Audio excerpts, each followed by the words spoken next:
మీరు మీ అభిమాన shows and serials TV కన్నా ముందు ఈటీవీ విన్ యాప్లో చూడండి. Download and subscribe to ETV win app. 99 రూపాయలు మాత్రమే.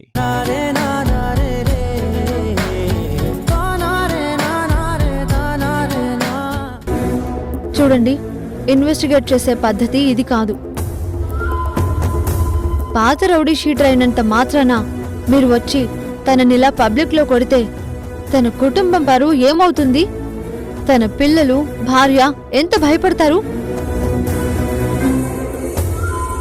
ఒక వ్యక్తి పరువు తీయటం చాలా సులువు, కానీ అదే పరువు నిలబెట్టడం ఎంతో కష్టం. ముందు మీరు అది తెలుసుకోండి.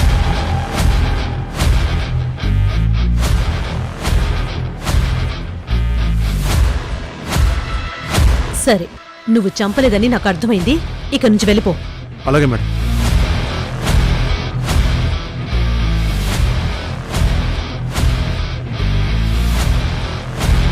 తారా, నీతో 2 నిమిషాలు మాట్లాడాలి.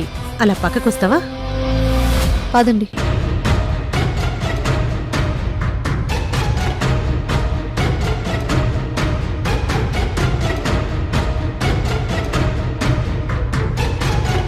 అసలు ఈ తార ఇంద్రతో ఎందుకు పెట్టుకుంది? దాంతో అంతలా గొడవ పెట్టుకుంటే అది ఊరుకుంటుందా? రేపు దీన్ని వెతుక్కుంటూ అది ఆదిత్య గారి ఇంటికి వస్తుంది. అక్కడ నేను కనిపించానంటే ఇది నా పాత చరిత్ర మొత్తం బయటికి తీస్తుంది. అనవసరంగా ఈరోజు గుడికి వచ్చాను. ఏం జరుగుతుందో నాకు ఇంకా భయంగా ఉంది.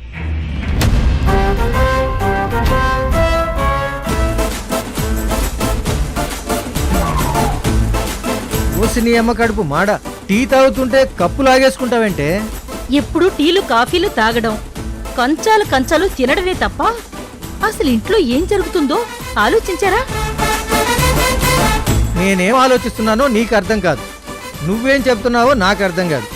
మనిద్దరం ఒక్కటే అని అందరూ అనుకుంటారు, కానీ తూర్పు పడమర అని నాకు మాత్రమే తెలుసు. ఎదురెదురుగా ఉంటాం కానీ ఎప్పటికీ ఒకరికొకరు అర్థం కాం. ఈ తెలివి తక్కువతనంతోనే మీరు ఏవి తెలుసుకోలేకపోతున్నారు, ఏది కనిపెట్టలేకపోతున్నారు. అబ్బో, అప్పటికేదో అమెరికాను కొలంబస్ కనిపెట్టినట్టు నువ్వేం కనిపెట్టావో ముందు అది చెప్పు. కొద్ది రోజులుగా గోపిని సృజనాని గమనించారా? కొద్ది రోజులుగా కాదు, చాలా రోజులుగా గమనిస్తున్నాను. మరి మీకేం తెలిసింది? గోపి డ్రైవర్ నుంచి అల్లుడు కాబోతున్నాడని తెలిసింది. సృజన గోపిని ప్రేమించి తను పెళ్లి చేసుకోబోతున్నాడని తెలిసింది. మీ తెలివి మీ మొహంలాగే ఉంది. అయితే ఇంకే బానే ఉందన్నమాట. అయినా నీ మొహంలా ఉందంటే ఆలోచించాలి గాని నా మొహంలా ఉందంటే భయం ఎందుకు? అబ్బా, అది కాదండి. ఇవాళ అన్నయ్య వాళ్ళని తీసుకుని గుడికెందుకు వెళ్ళాడు? పూజ చేయించడానికి అని చెప్పారు కదే. నాకు మాత్రం ఇంకో అనుమానం ఉందండి. ఈ మధ్య వాళ్ళిద్దరూ బాగా టెన్షన్ పడుతున్నారు. ప్రతి చిన్న విషయానికి కూడా కంగారు పడుతున్నారు. అందరిలోనూ ఉన్నా వాళ్ళ లోకంలో వాళ్ళు ఉంటున్నారు. అందుకే వాళ్ళకి ఏదో దిష్టి తగిలి ఉంటుందని అన్నయ్య గుడికి తీసుకెళ్లారని నాకనిపిస్తోంది. మీకనిపించడం లేదా? దిష్టి తగిలితే తాయెత్తు కట్టిస్తారు గాని గుడికి ఎందుకు తీసుకెళ్తారు? పూజ చేయించాలనుకున్నారు, తీసుకెళ్లారు. ఇది చెప్పడానికా తాగుతున్న టీని కూడా తీసేసుకున్నావు? అబ్బా, అది కాదండి. బొత్తిగా మీరు ఏమీ తెలుసుకోలేకపోతున్నారు. సృజన అంతలా ఎందుకు కంగారు పడుతుందో, గోపి ఎందుకు భయపడుతున్నాడో నాకు మొత్తం తెలిసిపోయింది. ఏంటి యశోదా, ఎడారిలో వడపడినట్టు, సముద్రంలో కొబ్బరి నీళ్లు దొరికినట్టు, కాశ్మీర్లో చలిపోయినట్టు నీలో కూడా ఏదైనా మార్పు వచ్చిందా? గొప్పగా ఏమైనా కనిపెట్టావా? అదేంటో చెప్పు.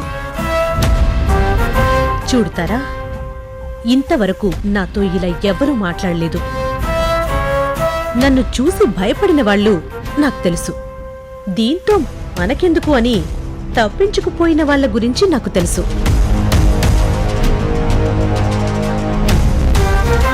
కానీ నేనొక కేస్ డీల్ చేస్తున్నప్పుడు నాకు ఎదురుగా వచ్చి నాకే ఎదురు సమాధానం చెప్పిన వారిని నేను ఎవ్వరినీ చూడలేదు.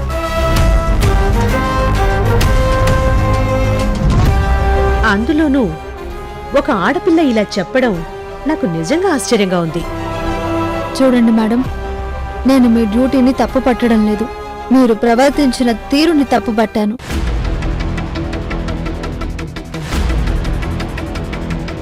ఎప్పుడో నేరం చేశారు కదా అని ఎప్పుడూ వాళ్ళని నేరస్తులుగా చూడటం తప్పు అని చెప్తున్నాను.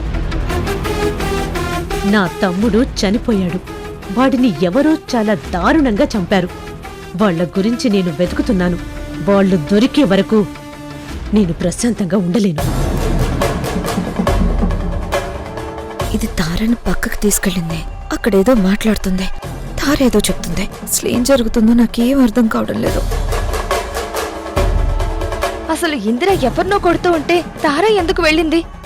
ఇప్పుడు తారని పక్కకు తీసుకెళ్లి ఏం మాట్లాడుతుంది? ఆ రోజు మనం అక్కడికి వెళ్ళాము అని తార ఏమైనా చెప్పేస్తుందా? మనం అక్కడికి వెళ్ళామని మీకు నాకు తప్ప ఎవరికి తెలియదు కదా.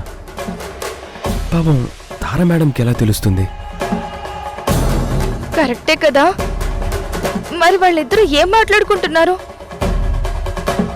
మీ తమ్ముడు చనిపోయినందుకు మీరు ఎంత బాధపడుతున్నారో నాకు తెలుసు. కానీ అసలు మీ తమ్ముడు చనిపోవడానికి కారణమేంటో మీరు ఎంక్వైరీ చేయాలి. కారణం ఏదైనా సరే వాడిని చంపడం తప్పు. వాళ్ళని మాత్రం వదిలిపెట్టను. వాడి మీద అటాక్ చేసిన వాళ్ళ గురించి ఒక్క చిన్న క్లూ దొరికినా చాలు, వాడే నా తమ్ముణ్ణి చంపాడని నాకు అర్థమవుతుంది.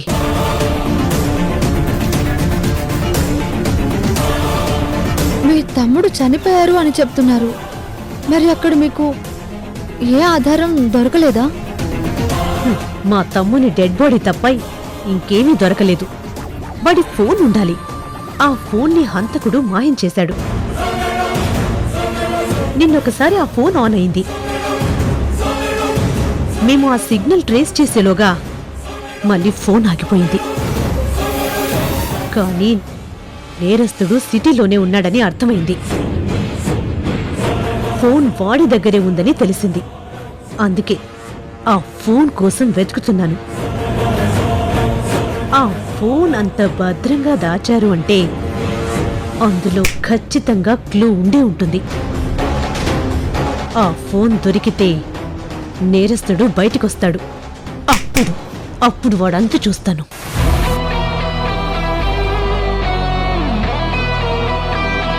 మీ తమ్ముణ్ణి ఎవరో చంపారు అని మీరు అనుకుంటున్నారు. అది హత్య లేక అనుకోకుండా జరిగిందా? దానికి ఏమైనా కారణం ఉందా అని మీరు ప్రాపర్గా వెతకాలి. అంతేకాని ఇలా మీరు వెతికితే that is not a correct way in this type of case. ఒక పోలీస్ ఆఫీసర్గా అది మీకు తెలిసే ఉంటుంది కదా.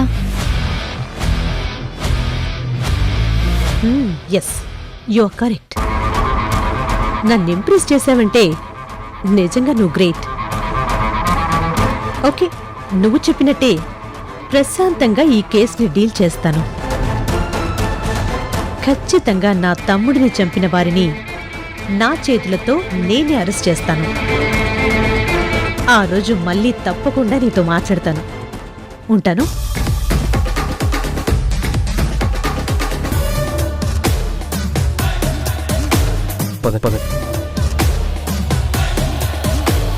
మీ తమ్ముణ్ణి ఎవ్వరూ చంపలేదు. అనుకోకుండా తను చనిపోయాడు. కానీ ఫోన్ దొరికితే వీడియో ఆధారంగా అరెస్ట్ చేస్తానన్నారు. అందులో నా గోపి ఉన్నాడు. చెయ్యని తప్పుకి తను శిక్ష అనుభవించడం నేను ఒప్పుకోను.